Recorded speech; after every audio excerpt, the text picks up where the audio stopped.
আসসালামু আলাইকুম, আমন্ত্রণ জানাচ্ছি খাদিজাস কিচেন ওয়ার্ল্ডে। আজকে তৈরি করে দেখাবো ডিমের কোরমা। তাহলে চলুন পুরো রেসিপিতে চলে যাই। প্যানের মধ্যে আমি 1 টেবিল চামচ ঘি আর 2 টেবিল চামচ রান্নার তেল দিয়ে দিচ্ছি। তেলটা গরম হয়ে আসলে আমি এখানে ডিমটা একটু ভেজে নেব হালকা কালার করে। আর কখনই আপনার ডিমটাকে একটু ফুটা করে না দিয়ে বা মাঝখান থেকে একটু কেটে না দিয়ে কিন্তু ডিমটা কখনোই ভাজতে যাবেন না, এতে করে কিন্তু ডিমটা ফেটে উঠতে পারে।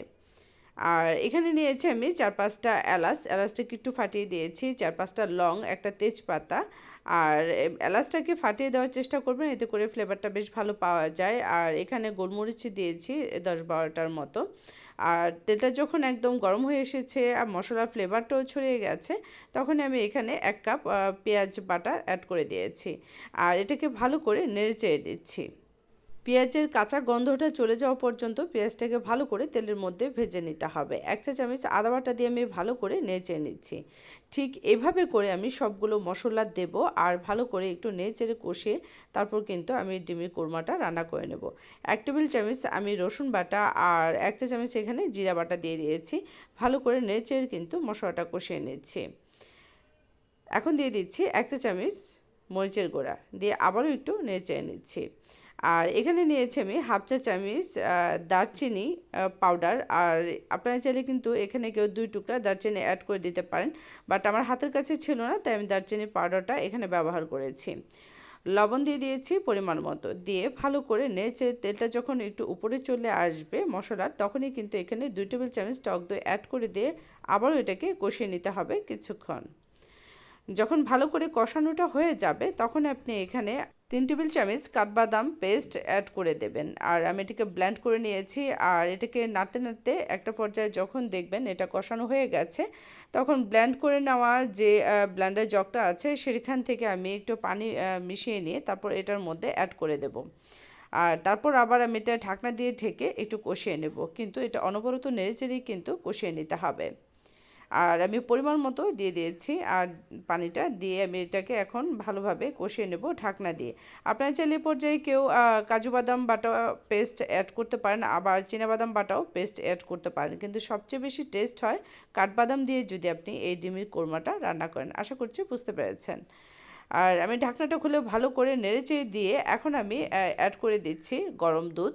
আপনারা চাইলে এখানে গুঁড়া দুধটাও ব্যবহার করতে পারেন। 1/2 কাপ গুঁড়া দুধ আপনি 1 কাপ বা 1.5 কাপ পানিতে গুলিয়ে দিয়ে তারপরে কিন্তু এখানে অ্যাড করে দিয়ে দিতে পারেন।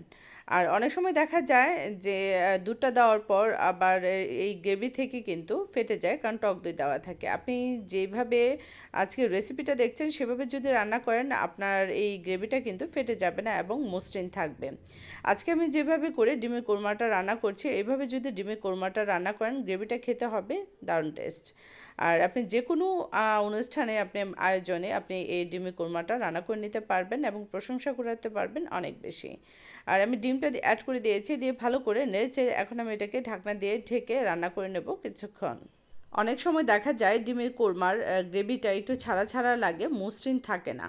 তাই পেঁয়াজ কুচি দিয়ে আপনি এই কোরমাটা রান্না না করে পেঁয়াজ বাটা দিয়ে যদি আপনি এভাবে করে রেসিপিটা ফলো করে রান্না করেন, আপনার গ্রেভিটা কিন্তু একদম মসৃণ থাকবে। আর দেখুন আমার এই গ্রেভিটা কতটা মসৃণ হয়েছে, আর খেতেও কিন্তু দারুণ টেস্ট হয়। দেখুন এখানে গ্রেভিটা কতটা ক্রিমি ক্রিমি ভাব এসেছে। তাই এভাবে করে রান্না করার চেষ্টা করবেন, তাহলে আপনাদের ডিমের কোরমাটাও হবে অনেক বেশি মজার।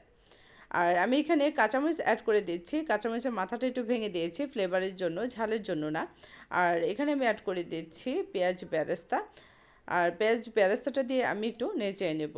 আর আপনারা যদি এখানে কেউ চিনিটা অ্যাড করতে চান তাহলে এখানে চিনিটা অ্যাড করে দেবেন। আর আমি এখানে 1 টেবিল চামচ চিনি অ্যাড করে দেব, দিয়ে ভালো করে নেড়ে একটু ঢাকনা দিয়ে ঢেকে রেখে দিলেই কিন্তু আপনার এই ডিমের কোরমাটা হয়ে যাবে। আজকের রেসিপিটা ভালো লাগলে সাবস্ক্রাইব করে আমার পাশেই থাকবেন। এরকমই নিত্য নতুন রেসিপি পেতে নোটিফিকেশন বেলটি অন করে রাখবেন। যারা অলরেডি আমার চ্যানেলটাকে সাবস্ক্রাইব করেছেন তাদের সবাইকে আমি ধন্যবাদ জানাচ্ছি। আর একবার হলেও রেসিপিটা ট্রাই করে দেখবেন। গ্রেভিটা যখন ঠিক এরকম ঘন থাকবে তখনই কিন্তু নামিয়ে নিতে হবে।